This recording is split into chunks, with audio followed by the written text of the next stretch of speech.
Olá, bom dia, boa tarde, boa noite. Aqui é a Mariana e esse é o podcast Além do Tapetinho. O episódio de hoje é uma continuação do anterior, sobre autoconhecimento. E hoje eu vou falar um pouquinho sobre solidão, solitude e sobre por que às vezes é tão difícil ter esses momentos. Diz aí, você gosta de ficar sozinha? Independente da sua resposta, para pensar um pouquinho sobre o porquê dela. Se você quiser, você pode até dar uma pausa e voltar que eu vou estar te esperando. É importante lembrar também que nós temos fases. Ora estamos mais introspectivas, ora estamos querendo socializar e partir para o mundo, inclusive sendo menstruantes, e eu nem sei se essa palavra existe, acho que eu acabei de inventar. Isso varia no nosso ciclo também. Tem uma distinção muito bonita que talvez você até já conheça entre solidão e solitude. Quando eu estava pesquisando sobre essa pauta, eu me deparei com uma frase muito interessante. A linguagem criou a palavra solidão para expressar a dor de estar sozinho e criou a palavra solitude para expressar a glória de estar sozinho. Eu olho para essa frase e eu vejo que ela expressa muito bem o rolê da solidão. Porque quando a gente se sente sozinha, é realmente doloroso. Mas a verdade é que nesses momentos, raramente a companhia de outras pessoas é suficiente para diminuir esse vazio, para nos preencher. É como se, na verdade, a falta fosse de nós mesmas, da nossa presença, da nossa potência de vida. Já a solitude expressa uma espécie de conexão interna. De fora, as duas parecem a mesma coisa, mas não são. Isso também não significa que estar só, ainda que buscando a solitude, vai ser fácil, tranquilinho, gostosinho. Eu não sei o que você pensa, mas isso para mim parece uma tremenda ilusão.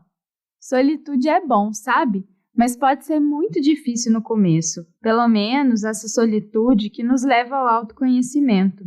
Essa atenção voltada para dentro traz a possibilidade de entrarmos em contato com as nossas respostas a tudo que vem de fora. E essas respostas, na maioria das vezes, são reativas. E só de perceber isso já pode ser bem complicado. A verdade é que esse processo é muito profundo e, por causa disso, não costuma ser gostosinho. Além disso, alguns processos pontuais ou mesmo de adoecimento, como a depressão e a ansiedade, podem dificultar bastante essa solitude, porque fica ainda mais difícil de lidar com a nossa mente nesses momentos. E tá tudo bem se você precisar de ajuda para se ajustar. E aqui tem algo muito importante de ser pontuado.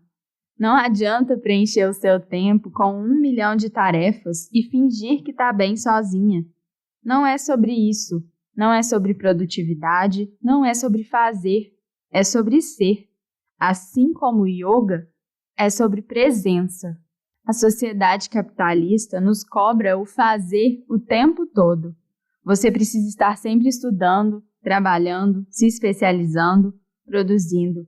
Porque a verdade é que dentro desse sistema, nós nos definimos, nós enxergamos o nosso valor pelo trabalho que fazemos e pelo dinheiro que esse trabalho nos rende. A verdade é que nós somos a grande mercadoria desse sistema. Inclusive, sobre isso, vai lá no episódio 91 do podcast Outras Mamas. Vale muito a pena. Precisamos desconstruir isso, sabe? A solitude, o descanso e o ócio são revolucionários nesse sentido. Eu sei, não é nada fácil desconstruir o que fomos ensinadas desde sempre. É praticamente um exercício diário nos lembrarmos que está tudo bem não ser produtivo o tempo todo. Aliás, como se fosse possível ser produtivo o tempo todo, né? Então, eu quero te fazer esse convite. Reflete sobre isso e se permite esses momentos. Não deixe que esses condicionamentos todos sirvam de desculpa para você fugir de você mesma. Antes mesmo de transformar esse processo numa ferramenta de autoconhecimento, deixa que esses momentos de ócio e descanso preencham você. E eu não tô nem falando de ócio criativo não, tá? Eu tô falando de ficar à toa mesmo. Porque o ócio criativo às vezes parece mais uma obrigação no checklist. Vou assistir essa série aqui para descansar e produzir melhor depois. Ou então, Vou desenhar um pouco para deixar minha criatividade fluir melhor.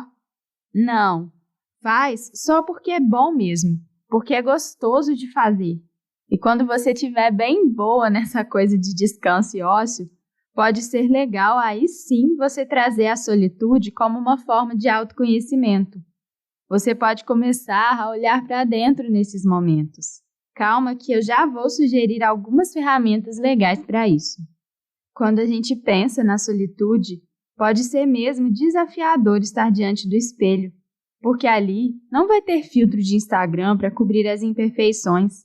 A gente não vai estar em contato com a nossa vitrine, mas com o porão todo empoeirado e cheio de defeitos.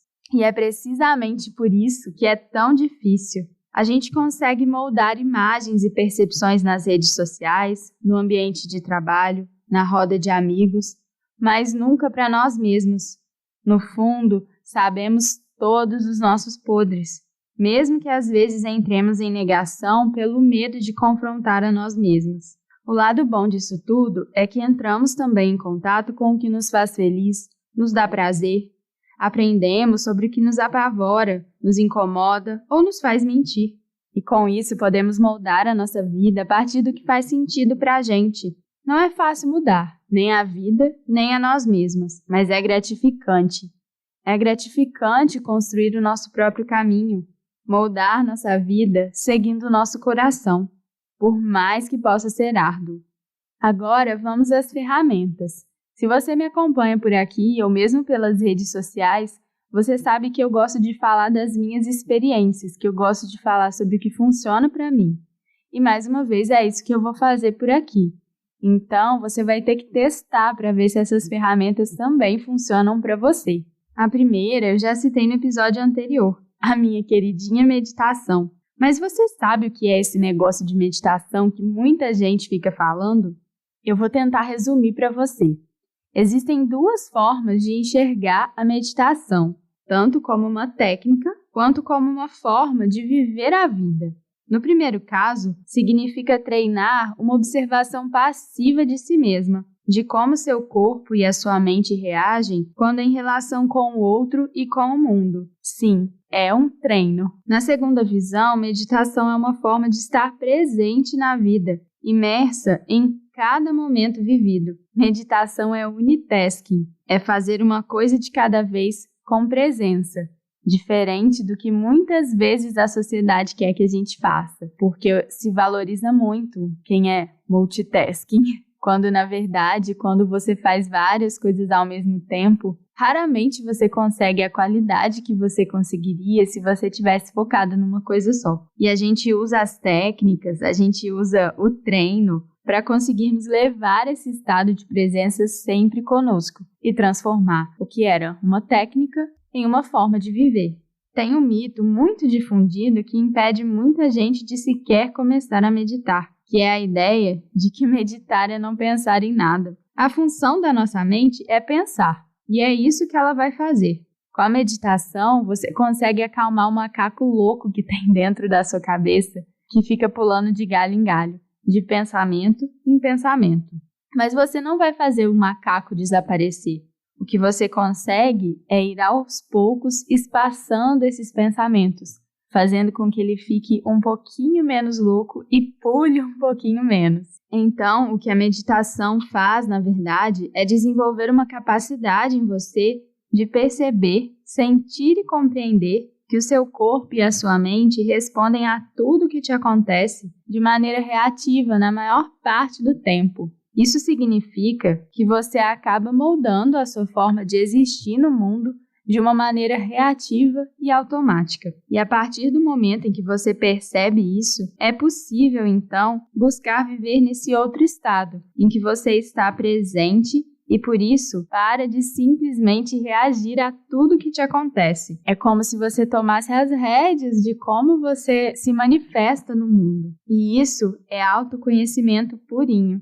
Na descrição desse episódio eu vou deixar um link de uma postagem que eu fiz no Instagram com dicas bem simples para começar a meditar. Outra ferramenta nesse processo que eu gosto muito é o diário. Talvez você esteja escutando isso e pensando, nossa, diário, que coisa aleatória. Mas escrever pode ajudar muito a organizar as ideias, colocar os pensamentos no papel, desabafar, se despir de todos os condicionamentos. Quando você escreve para si mesma, não existem regras, é apenas você e o papel, e isso é extremamente potente. Escrever realmente é uma forma da gente ver o que a gente está pensando. É como se a gente olhasse para os nossos pensamentos e começasse a colocar mais sentido neles. Desde que eu me entendo por gente, eu desenvolvi esse hábito. Em alguns períodos eu escrevo mais, em outros menos, e ultimamente eu tenho sentido vontade de resgatar isso. Então, fica mais essa sugestão para você tentar. E se você quiser, me conta depois, vem trocar ideia comigo sobre isso. A terceira ferramenta é o contato com a natureza. Olha, esse episódio eu acho que dá até para você anotar as dicas num papel, ou no celular, se você for jovem. Algo muito importante que essa pandemia de 2020 me trouxe é a certeza de que eu preciso de natureza para me manter sã. Colocar os pés na grama, sentir aquele cheirinho de mato, me conectar com a vida que existe em tudo. A sensação que eu tenho é que a conexão com a natureza me conecta comigo mesma. Outra coisa muito potente são as pausas. Ajuda muito nesse processo fazer pausas na nossa rotina do dia a dia. E eu não estou falando de parar no horário de almoço para mexer no celular. Mais uma vez, é sobre parar e se observar, se dar um tempo de pausa verdadeira, sem esse contato com trocentos estímulos, e se permitir estar com você. Outra ferramenta que eu gosto muito é a leitura, e aqui entra todo tipo de livro. É sempre um momento especial que eu tiro exclusivamente para mim e acabo aprendendo muito, não apenas sobre os conteúdos, mas sobre a Mariana que lê cada um dos livros. E eu sei que nesse momento, nem todo mundo está conseguindo fazer isso. Cada um de nós está lidando de uma forma diferente com as demandas desse 2020 tão louco. Então, se você tenta e não consegue, também não é para se culpar, viu? Eu poderia continuar aqui sem parar, mas como eu disse, essas coisas funcionam bem por aqui, mas não necessariamente vão funcionar bem por aí, porque o caminho do autoconhecimento, assim como do yoga, é único e cabe a cada uma de nós experimentar e ver o que funciona. Inclusive, se você tiver mais dicas de ferramentas, eu vou adorar receber uma mensagem sua falando sobre isso, porque eu acho que nunca é demais a gente ter essas formas de entrar em contato com a gente mesma. Só um último ponto. Nós somos seres gregários. Isso significa que estar com outras pessoas é da nossa natureza. Pensa só como é impossível viver sozinho. Eu já falei por alto disso em outro episódio, inclusive. Então, obviamente, essa conversa toda não é sobre se isolar do mundo e ficar só buscando autoconhecimento. A solitude é importante para não cairmos no automático, não vivermos a vida como autômatos, que é o que a maioria das pessoas fazem. É importante também para nos conectarmos conosco, buscarmos melhorar a nós mesmos e as nossas relações. Eu quero dizer, por fim, que o tema de hoje foi sugestão de uma ouvinte e amiga super querida. Só para vocês saberem que eu realmente amo receber as sugestões e aos pouquinhos elas vão aparecendo por aqui.